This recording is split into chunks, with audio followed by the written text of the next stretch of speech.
ఎర్రటెండలో నీళ్ళు కొడుతున్నావు ఎందుకు? నిండిపోతుందా? ఈరోజు మంచిగా వస్తున్నాయి కదా వాటర్. రేపు రావు. నిండింది. నేను అమ్ములకు నీళ్ళు పెడదామని పోగానే నిండిపోతుంది. ఇంకా మళ్ళా నీళ్ళు కొడితే మళ్ళీ మనకు అవసరం పడతాయి కదా, మళ్ళీ నిండుద్దని చెప్పి నేనే కొద్దిసేపు పెట్టిన అనమాట. పెట్టగానే వచ్చి కొడుతుండు. కానీ మీ సైడ్ ఎండ ఎట్లా ఉందో కామెంట్ చేయండి. అసలు మాకెళ్ళి అయితే చెప్పలేదు ఎండ అయితే ఘోరమైన ఎండ అనమాట.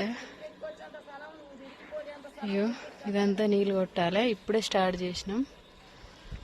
ఒక సైడ్ సగం అయిందనమాట, ఒక సైడ్. కానీ చెమటలు మాత్రం ఎండకు ఘోరం అసలు.